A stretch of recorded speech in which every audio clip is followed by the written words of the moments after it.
कि अरे सुन सुन बहु जन के भैया,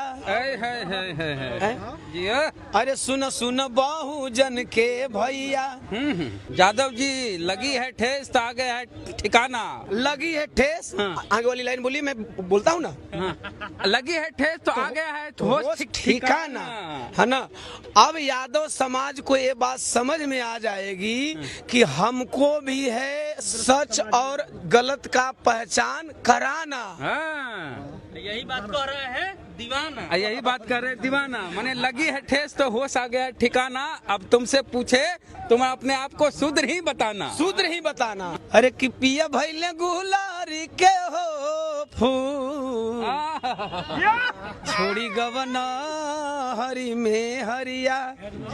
अरे बहन मायावती जी का लेकर संदेश आए हैं। अब बहुत अच्छा टेरी भरते हैं। भरते, जोर से बोलिए ना। हाँ, पटना के कृष्ण मेमोरियल हॉल में आज बसपा के युवा नेता, युवा चेहरा आकाश आनंद आए और उनको सुनने के लिए बिहार झारखंड से, अभी तो देखिए झारखंड के लोग भी पटना पहुंच गए। हर जिले से बड़ी संख्या में कृष्ण मेमोरियल हॉल पूरा फुल था और यहाँ ओम प्रकाश दीवाना जी आए, कलाकार, बहुजन समाज के बड़े कलाकार। और ये जहाँ जाते हैं रंग जमा देते हैं, बाबा साहब के गीत गाते हैं, बहुजन महापुरुषों के गीत गाते हैं। तो स्वागत है आपका पटना में। और आज क्या क्या हुआ अंदर? बहुत बहुत धन्यवाद और आपके चैनल देखने वाले सभी ऑडियंस को सादर जय भीम, जय भारत, खुदाफिज, नमो बुद्धा। आज मजा आया। क्या मजा आया? बहुत मजा आया। कैसे? अब कौन मजा बताएं? बताइए ना। मजा तो ये आया, एक सेंटेंस में शेर के माध्यम से, एकदम आप कलाकार हैं, यही भाई प्रोफेशन सिंगर हूँ। तो बात बनती है ऑडियंस। और वैसे भी आपके चैनल पे लोग सुनते हैं कि भाई दीवाना आएंगे तो कुछ न कुछ बोलेंगे। तो आनंद जी के लिए मैंने 4 लाइन की पंक्ति लिखी थी। अरे बहन मायावती जी का लेकर संदेश आए हैं। अब बहुत अच्छा टेरी भरते हैं। भरते, जोर से बोलिए ना। हाँ, बहुत मजा आता है आपके साथ। चलिए शुरू हो जाए, हम भी करते हैं। बहन मायावती जी का लेकर संदेश आए हैं। वाह वाह वाह, समझ रहे हैं ना? हाँ हाँ। मगही हो गई ना बोले पड़ी। नहीं, मगही आपको आएगा ही नहीं। मगही हमारी आधा तो या बोल लेते हैं ना। बोल पाइए आप? कोई बोलता ही रहे। आज आकाश आनंद जी बता के गए, कोई बोलता ही रहे। हाँ, झंडा के लर में, हाथी के लर में, और का। तो बहन मायावती जी का लेकर संदेश आए हैं। बहुत बहन मायावती जी का लेकर विश्वास आए हैं। बहुजनों के लिए बनकर नया प्रकाश आए हैं। देखिए कितना नाम मैच कर रहा है। वेद प्रकाश, वेद प्रकाश, ओम प्रकाश, आकाश। तुकबंदी में हम लोग चल रहे हैं, नेता, गायक और पत्रकार। बहन मायावती जी का लेकर विश्वास आए हैं। बहुजनों के लिए बनकर नया प्रकाश आए हैं। अरे लगाओ झूम कर नारा, बहुजनों फूल बरसाओ। लगाओ झूम कर नारा, बहुजनों फूल बरसाओ। अरे बनाने बसपा की सरकार, देखो आकाश आए हैं। बनाने बसपा की सरकार, देखो आकाश आए हैं। आज की यही लाइन। अच्छा, तो बहुत बढ़िया लगा। आकाश आनंद जी के स्वागत में इस तरह के गीत गाए और बसपा के कार्यकर्ताओं और नेताओं को आपने झुमाया। कहना है इटावा वाली घटना पर आप लगातार बहुजन समाज को जागरूक करने में लगे हैं, गीत के माध्यम से, संगीत के माध्यम से। लेकिन हमारा बहुजन समाज थेथर है, समझता ही नहीं है।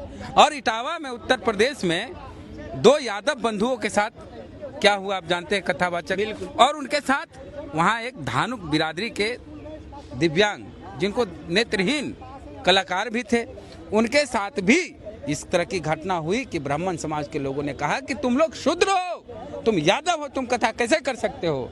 और उनको महिला के से पवित्र किया गया। यानी ब्राह्मण महिला का इतना पवित्र है और यादव कथावाचक इतना अपवित्र है, और ब्राह्मण महिला का पवित्र है, उसे शुद्धिकरण किया गया, नाक रगड़वाया गया, पैर पर बाल छील दिया गया, शिखा काट दी गई।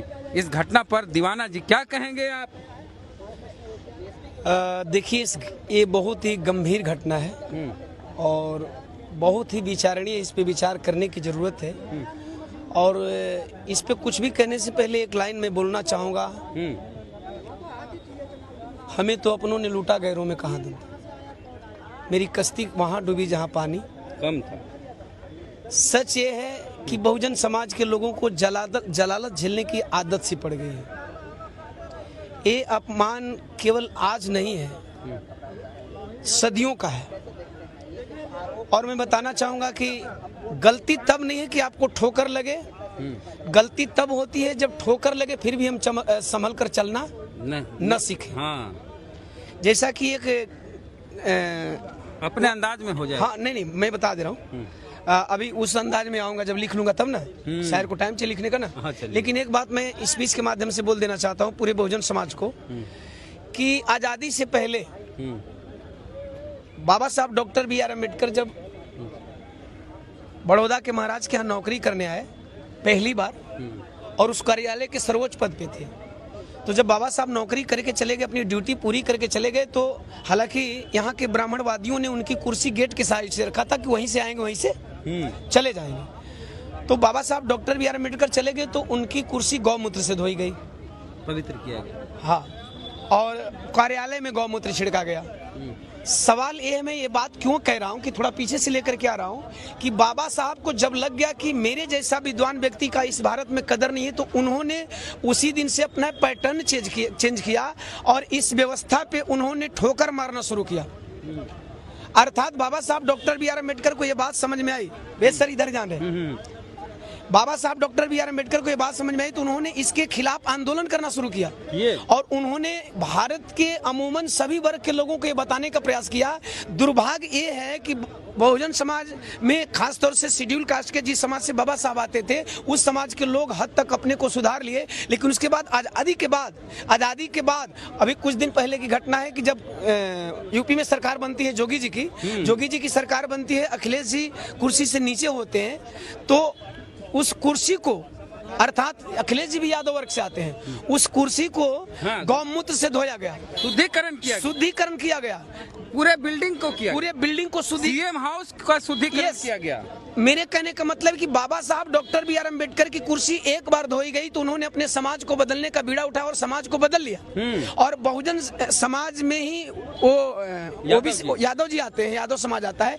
सच ये है कि यादव समाज कभी समझने को तैयार नहीं कि मैं शुद्र हूँ, नहीं कहते हैं। और अब लगी है ठेस, हाँ ठेस लगी है ठेस, लेकिन क्लेश नहीं है। अगर जब अखिलेश जी की कुर्सी धोई गई उसी समय हमारा यादव समाज इन चीजों को समझ लिया होता तो आज कथावाचक की कुर्सी कथावाचक की शुद्धिकरण करने की जरूरत नहीं पड़ती। अब सवाल ये है कि अगर उस यादव वर्ग का शुद्धिकरण किया गया तो मैं बता देना चाहता हूं कि ये जो एक तबका है मनुवादी टाइप का जो कहता है आप भगवान को मानो, भगवान को पूजो, भगवान के नाम पे दान दो, लेकिन भगवान के नाम पे कमाई करने का हम लोग जन्मजात, जब जो लोग आरक्षण की बात करते हैं वे जन्मजात आरक्षण वाले, उनको लगा कि यादव समाज अगर कथावाचक हो जाए तो आज यादव होगा, कल कुमार होगा, परसों पासवान होगा, चौथा रोज पासी होगा, अहिर कोरी कुर्मी बिंद मलान नुनिया चौहान डोम धरकार सब लोग होंगे तो मेरा धंधा चौपट हो जाएगा। तो मेन रीजन ये रहा। तो भगा देते, उसका माथा कहाँ मुड़ दिए। अरे बिल्कुल, अगर अपमान नहीं किया जाएगा तो आप बार बार जाएंगे ना, हिम्मत करेंगे। मनोबल तोड़ा गया कि नेक्स्ट टाइम से कोई भी ऐसी हरकत करने की कोशिश करता, अर्थात मेरे धंधे पे, मेरे बिजनेस में, व्यवसाय में अगर आप शेयर बनोगे तो ऐसी ही जलालत झेलनी पड़ेगी। यादव जी लगी है ठेस तो आगे है ठिकाना, लगी है ठेस। आगे वाली लाइन बोलिए, मैं बोलता हूँ ना। लगी है ठेस तो आगे है ठिकाना, है ना। अब यादव समाज को ये बात समझ में आ जाएगी कि हमको भी है सच और गलत का पहचान कराना। यही बात कर रहे हैं दीवाना, माने लगी है ठेस तो होश आ गया ठिकाना। अब तुमसे पूछे तुम अपने आप को शुद्र ही बताना। और यही बात बार बार कहते आ रहा है दीवाना, फिर भी कह रहा है दीवाना। एक गाना हो जा। अब कौन गाना गा दे? एक हाथी के लिए गा दे रहे हैं, झुमा देने वाला। अभी एक वायरल गीत चल रहा है मेरा, अरे कि पिया भैले गुलारी के हो फूल छोड़ी गवना हरी में हरिया। हम बिहार वासियों से कहना चाहेंगे कृष्ण मेमोरियल हॉल में, और पहली बार कृष्ण मेमोरियल हॉल में तब आए थे जब बसपा की सरकार थी, और फिर हम आए हैं बसपा की सरकार थी तब हम कृष्ण मेमोरियल हॉल में आए थे, और बसपा की सरकार नहीं है तब आए हैं। अर्थात ये आसार है कि बसपा बहुत कुछ करने जा रही है कृष्ण मेमोरियल हॉल से। वाह वाह वाह। तो इसलिए मैंने एक लाइन में बिहार वासियों को बताना चाहूंगा, अपने तमाम बहुजन समाज के कार्यकर्ताओं को बताना चाहूंगा, वोटरों को बताना चाहूंगा कि अरे सुन सुन बहुजन के भैया, अरे सुन सुन बहुजन के भैया कि हथिया सथिया तोहार। सुन सुन बहुजन के भैया, अरे जनी बिसरई हा कब ना भूलई हा। हाँ वो बक्सर वाले वहाँ जा भाई। अछूत पूछते हैं। अरे बिल्कुल जाना तो नहीं। बोलिए। टेरी भरा यहाँ टेरिया कोई नहीं खे, टेरी भरा बक्सर वाले अच्छा टेरी भरा। चले ना हमारा बोले ना तो झंडा उड़ावा, झंडा उड़ावा। चलो शुरू हो जाए। झंडा ले ले। अरे जनी बिसरई हा अब कब ना भूलई हा। अरे भैया आकाश के तू दिह खूबे प्यार। सुन सुन बहुजन के भैया, बोले जे। अरे हथिया सथिया तोहार। सुन सुन बहुजन के भैया। धन्यवाद। हो गया। और का इसके बाद पैसा लगेगा ना? पैसा देंगे और क्या। फिर कभी। तो बहुत बहुत धन्यवाद दीवाना जी। इसी तरह से आप बहुजन समाज को जगाते रहें, और बहुत अच्छा गाते हैं, बहुत अच्छे कलाकार हैं। हम तो कहते हैं जितने भी बहुजन समाज के और यादव समाज के जितने भी कथावाचक हैं, सब बाबा साहब की कथा करिए, गौतम बुद्ध की कथा करिए, साहू जी महाराज की कथा कीजिए, फूले की कथा कीजिए। देखिए बहुजन समाज के लोग कितना आदर मान सम्मान प्यार देते हैं, जैसे दीवाना जी को देते हैं। प्रतिक्रिया अपने कमेंट बॉक्स में दे। जय भीम, जय भारत।